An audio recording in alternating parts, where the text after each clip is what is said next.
For those of you who were recently on the web chat, thanks for sending us the questions.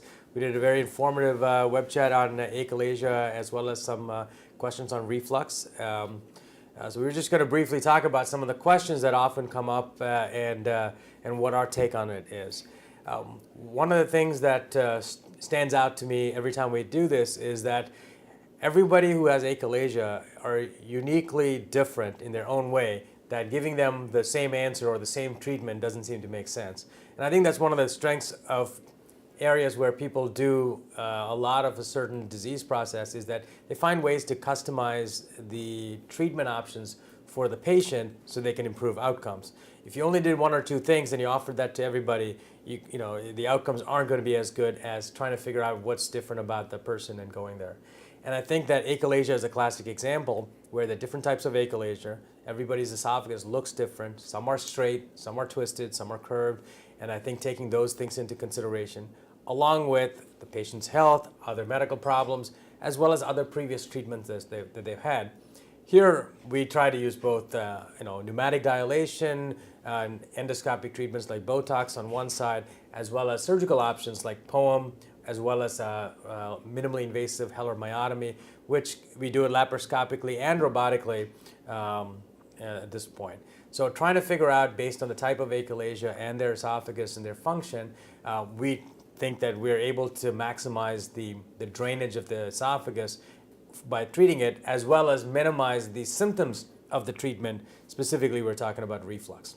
So I think that is one of the things that I'd like to highlight, is that as we get to know more about achalasia, we should think about customizing treatment to the type of achalasia and the person to improve future outcomes in this process.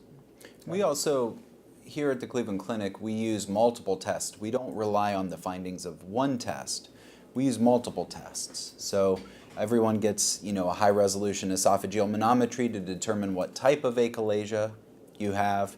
Everyone who has achalasia here gets a timed barium esophagram, which allows us to see how well the esophagus empties, but also gives us the shape of the esophagus, and I think that's very important.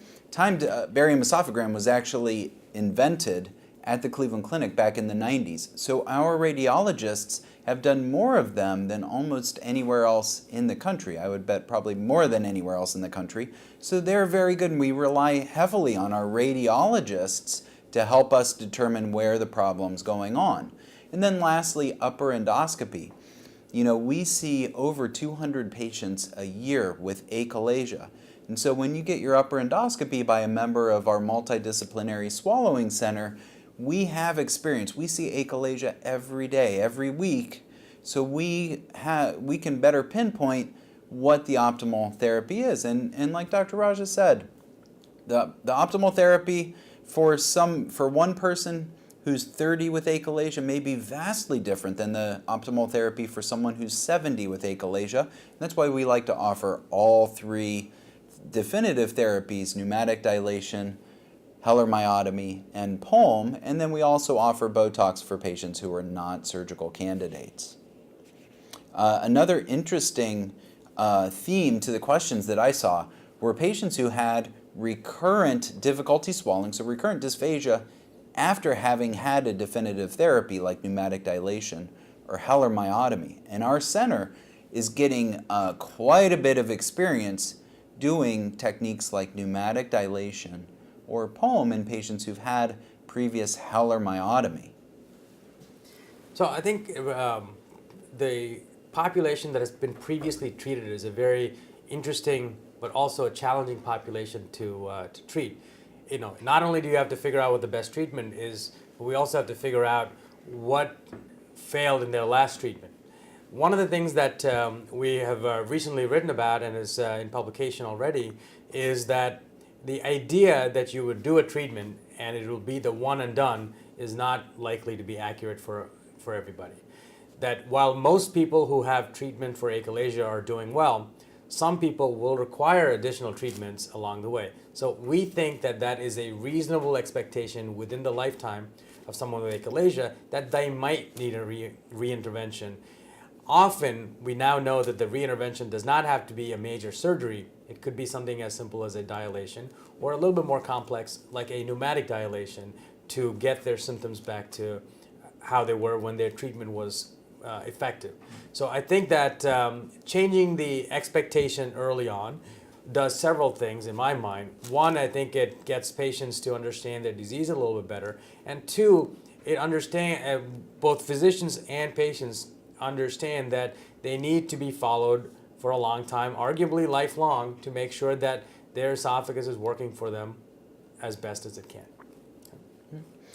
I think the final theme that came through was the issue of pain in achalasia, especially pain in patients who've had treatment of their achalasia.